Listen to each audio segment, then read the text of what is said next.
김성환의 행간 시사평론가 김성환 씨 나오셨습니다. 어서 오세요. 네, 안녕하세요. 청취자 4071님 막 지금 투표용지 관련해서 질문을 보내려고 했는데 예, 제가 질문을 대신해 주셨다 하셨어요. 그러니까 투표용지, 사전 투표용지에 간격이 벌어진 것과 붙어있는 것 두 종류다라는 소문이 막 돌고 있는데 아니랍니다. 이거 계속 유포시키면 안 된답니다. 예. 근데 그 간격이 너무 좁아가지고 저도 어제 이렇게 선 닿을까봐 조마조마하면서 찍었어요. 예. 조금만 좀 넓혔으면 좋았을 뻔했다는 생각이 들었어요. 15개나 되니까 네. 그래서 그랬다라고 하죠. 근데 네. 어쨌든 두 종류가 있는 건 아니랍니다, 여러분. 유포시키지 말아달라 이렇게 당부를 했고요. 김성환 씨는 가짜뉴스 보신 것 중에 제일 충격적이었던 게 뭐예요? 가짜뉴스 저한테는 겁이 나서 안 보내나요? 전 별로 그렇게 많이 못 봤는데요. 오늘 깜짝 놀랄 만한 거 뭐요? 소식이 들어왔는데 그 유승민 후보 딸 유담 씨 있잖아요. 요즘 예, 굉장히 예. 뭐 열심히 선거운동하고 다니는데 예. 유담 씨 목에 어떤 남자가 이렇게 팔을 걸고 이 성희롱하는 모습이 담긴 사진을 제가 보고 깜짝 놀랐습니다. 사진을 제가 지금 방송에 적절하지 않아서 표현하기가 어려울 정도의 어려워서. 그런 행동을 하는 모습이 돌아서 저도 합성 사진 가짜뉴스인 줄 알았어요. 네.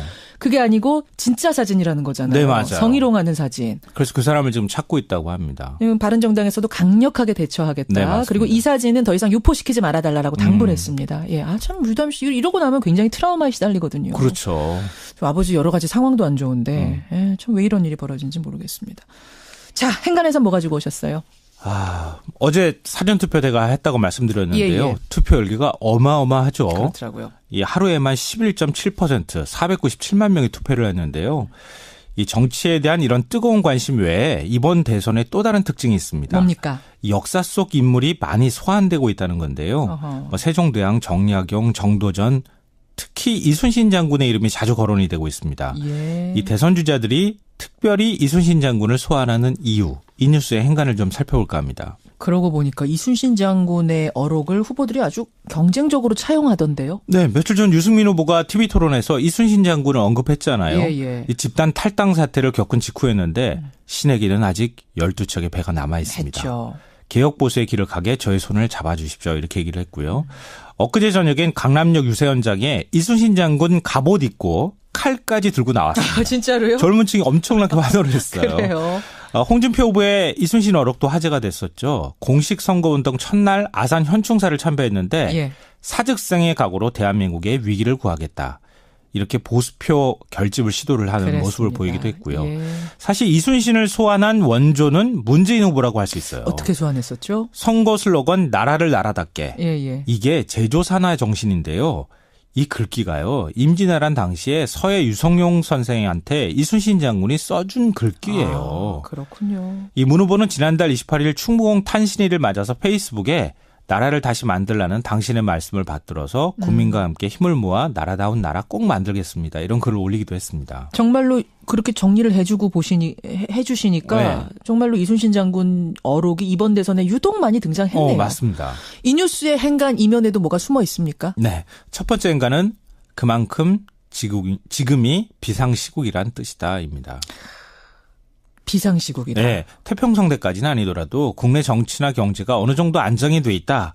그러면 아마 이순신 장군을 소환하지는 않지 않았을까 그런 생각이 들어요. 오히려 세종대왕을 많이 소환하지는 않았을까? 그러니까 세종대왕의 애민정신이나 예. 장현실 같이 비천한 출신의 어떤 사람을 등용하는 인사와 소통의 리더십 이런 것들을 강조하고 싶어서 예. 세종대왕을 담고 싶습니다. 뭐 이런 얘기 많이 했을 것 같은데 이번에는 상황이 다르잖아요. 탄핵 이후에 대통령 유고 상황에서 치러지는 보궐대선입니다. 그렇죠. 여기에다가 북핵 안보 위기, 경제 위기까지 겹쳐 있는 상황인데 예. 한마디로 이번 대선은 누가 이런 위기를 극복할 리더십을 갖추고 있느냐. 누가 나라를 구해낼 수 있는 거 네, 있겠니? 그렇죠. 이 위기의 상황에서 그렇게 따진다면은 평화로운 시절의 세종대왕보다는 이순신 장군이 더 제격이라는 거군요. 백척간도 위기에서 나라를 구한 이순신의 리더십. 그 리더십을 제가 보여드리겠습니다. 네. 이렇게 후보들이 강조하고 있는 거죠. 얘기 되네요. 자신을 이순신에 비유하는 대선 후보들. 두 번째 행간 뭡니까? 두 번째 행간은 이순신을 싫어하는 국민이 없다입니다. 그러네요. 그것도. 이 TV 토론 때 후보들이 존경하는 인물이 누구냐 이렇게 물었잖아요. 예. 그때 나온 사람들이 세종대왕, 정약용, 정도전 뭐 이런 분들이었어요. 전부 다 우리 국민들이 싫어하는 사람이 아무도 없을 만한 그런 사람들이었거든요. 물론이죠. 이순신 장군 역시 둘째라면 서러할 만큼 국민들의 존경을 받는 인물이라는 거죠. 예. 영화 명량 사실 엄청난 스토리가 있는 영화는 아니었거든요. 사실은 다 아는 얘기인데. 근데도 왠지 가슴 뿌듯하고 뭔가 이순신 장군이 대단해 보이잖아요. 1000만 관객 돌파했잖아요. 그게 바로 그런 비결이라는 겁니다. 그러네요. 이순신 장군에 대한 평가가 엇갈린다면 아마 후보들이 이렇게 말을 할 수가 없었겠죠. 후보들이 이순신 장군을 닮겠습니다. 이순신 장군의 어록, 생즉사, 사즉생 이렇게 얘기를 하는 이유는 이순신이 그만큼 구국의 장군이자 애민정신의 상징이기 때문입니다. 그러네요. 죽는 순간까지 나의 죽음을 적에게 알리지 말라. 이런 투철한 책임감, 애국심, 부하들이 잘못하면 엄벌하는 카리스마. 그런데도 부하들과 자유롭게 소통했던 리더십. 뭐 거의 완벽한 지도자의 상 아니겠습니까? 예. 대선 후보 입장에서 이런 이순신 장군의 리더십, 이순신 장군의 후보 이미지와 이순신 장군의 이미지를 겹칠 수만 있다면 더할 나위 없이 좋았겠죠. 그러네요. 예. 행간 마지막은 뭔가요? 마지막 세 번째 행간은 스스로 이순신에 비유한다고 다 이순신이 되는 건 아니다. 아무리 비유한다고 유권자들이 다 그렇게 생각해 주는 건 아니다. 네. 이순신 장군, 저 이순신 장군입니다. 이순신 장군 어록 갖다 쓴다고 이순신 장군처럼 보이는 건 아니라는 얘기인데요. 맞네요. 그러니까 이순신 장군처럼 보이려면 립 서비스가 아니라 직접 말과 행동으로 보여줘야 한다는 말과 거죠. 행동으로 보여줘야 함은 물론이고 그 사람의 과거 행적이 또 유사해야죠. 그렇죠. 네, 적어도 뭐 어긋나진 않아야죠. 그러니까 이제 지금 유권자들의 선택이 남은 거죠. 네. 누가 이순신인지 누가 이순신 코스프레를 하고 있는지 이제부터 냉철하게 좀 따져봐야 한다. 정말 말뿐이 아니라 정신까지 이순신 같은 분이 나온다? 그러면 당연히 뭐 대통령 될 수 있겠죠. 예. 이제 선택은 국민의 몫입니다. 투표로 얘기해 주십시오. 선관위에서 나오신 분 같아요. 투표 장려까지 김성환의 행간 수고하셨습니다. 네, 고맙습니다. 방송에 적절하지 않아서 표현하기가 어려울 정도의 어려워서. 그런 행동을 하는 모습이 돌아서 저도 합성사진 가짜뉴스인 줄 알았어요. 네. 그게 아니고 진짜 사진이라는 거잖아요. 네, 맞아요. 성희롱하는 사진. 그래서 그 사람을 지금 찾고 있다고 합니다. 바른정당에서도 강력하게 대처하겠다. 네, 그리고 이 사진은 더 이상 유포시키지 말아달라고 당부를 했습니다. 예, 참 유담 씨 이러고 나면 굉장히 트라우마에 시달리거든요. 그렇죠. 아버지 여러 가지 상황도 안 좋은데 예, 참 왜 이런 일이 벌어진지 모르겠습니다. 자, 행간에서 뭐 가지고 오셨어요? 어제 사전투표대가 했다고 말씀드렸는데요. 예. 투표 열기가 어마어마하죠. 그렇더라고요. 이 하루에만 11.7% 497만 명이 투표를 했는데요.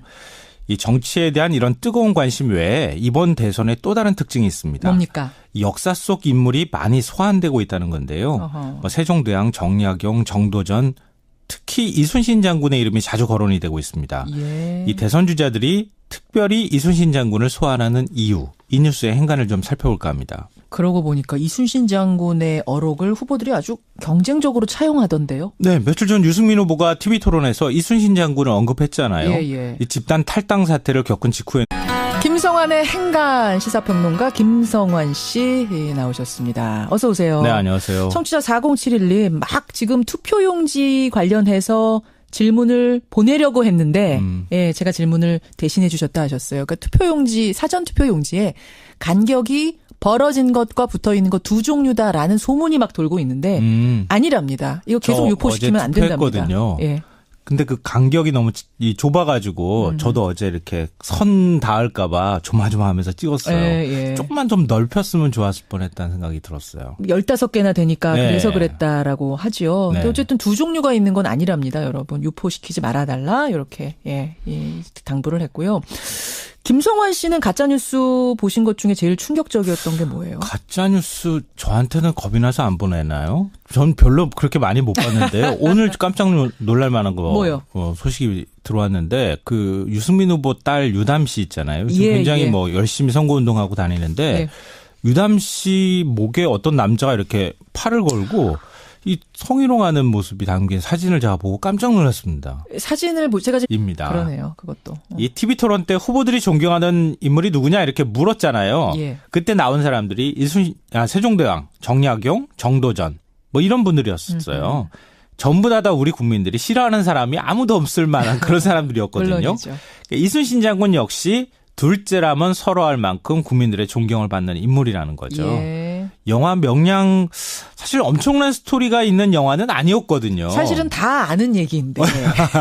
근데도 왠지 가슴 뿌듯하고 뭔가 이순신 장군이 대단해 보이잖아요. 1000만 관객 돌파했잖아요. 그게 바로 그런 비결이라는 겁니다. 그러네요.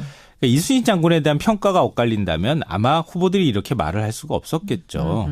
그러니까 후보들이 이순신 장군을 닮겠습니다. 이순신 장군의 어록, 생즉사, 사즉생 이렇게 얘기를 하는 이유는 이순신이 그만큼 구국의 장군이자 애민정신의 상징이기 때문입니다. 그러네요. 죽는 순간까지 나의 죽음을 적에게 알리지 말라. 이런 투철한 책임감, 애국심, 부하들이 잘못하면 엄벌하는 카리스마. 그런데도 부하들과 자유롭게 소통했던 리더십. 뭐 거의 완벽한 지도자의 상 아니겠습니까? 예. 그러니까 대선 후보 입장에서 비상시국이란 뜻이다입니다. 비상시국이다. 네, 태평성대까지는 아니더라도 국내 정치나 경제가 어느 정도 안정이 돼 있다. 그러면 아마 이순신 장군을 소환하지는 않지 않았을까 그런 생각이 들어요. 오히려 세종대왕을 많이 소환하지는 않았을까? 그러니까 세종대왕의 애민정신이나 장현실 같이 비천한 출신의 어떤 사람을 등용하는 인사와 소통의 리더십 이런 것들을 강조하고 싶어서 세종대왕을 닮고 싶습니다. 막 이런 얘기 많이 했을 것 같은데 이번에는 상황이 다르잖아요. 탄핵 이후에 대통령 유고 상황에서 치러지는 보궐대선입니다. 그렇죠. 여기에다가 북핵 안보 위기, 경제 위기까지 겹쳐 있는 상황인데 한마디로 이번 대선은 누가 이런 위기를 극복할 리더십을 갖추고 있느냐. 누가 나라를 구해낼 수 있는 거 있겠냐. 그렇죠. 이 위기의 상황에서. 그렇게 따진다면은 평화로운 시절의 세종대왕보다는 이순신 장군이 더 제격이라는 거군요. 백척간도 위기에서 나라를 구한 이순신의 리더십. 그 리더십을 제가 보여드리겠습니다. 이렇게 후보들이 강조하고 있는 거죠. 얘기되네요. 자신을 이순신에 비유하는 대선 후보들. 두 번째 행가 뭡니까? 두 번째 행가는 이순신을 싫어하는 국민이 없다 했는데 신에게는 아직 12척의 배가 남아 있습니다. 했죠. 개혁보수의 길을 가게 저의 손을 잡아주십시오. 이렇게 얘기를 했고요. 엊그제 저녁엔 강남역 유세현장에 이순신 장군 갑옷 입고 칼까지 들고 나왔습니다. 아, 진짜로요? 젊은 층이 엄청나게 환호를 했어요. 그래요. 홍준표 후보의 이순신 어록도 화제가 됐었죠. 공식 선거운동 첫날 아산 현충사를 참배했는데 사즉생의 각오로 대한민국의 위기를 구하겠다. 이렇게 보수표 결집을 시도를 하는 모습을 보이기도 했고요. 사실 이순신을 소환한 원조는 문재인 후보라고 할 수 있어요. 어떻게 소환했었죠? 선거 슬로건 나라를 나라답게. 이게 제조산화 정신인데요. 이 글귀가요. 임진왜란 당시에 서해 유성룡 선생한테 이순신 장군이 써준 글귀예요. 그렇군요. 이 문 후보는 지난달 28일 충무공 탄신일을 맞아서 페이스북에 나라를 다시 만들라는 당신의 말씀을 받들어서 국민과 함께 힘을 모아 나라다운 나라 꼭 만들겠습니다. 이런 글을 올리기도 했습니다. 정말로 그렇게 정리를 해주시니까 정말로 이순신 장군 어록이 이번 대선에 유독 많이 등장했네요. 맞습니다. 이 뉴스의 행간 이면에도 뭐가 숨어 있습니까? 네. 첫 번째 행간은 그만큼 지금이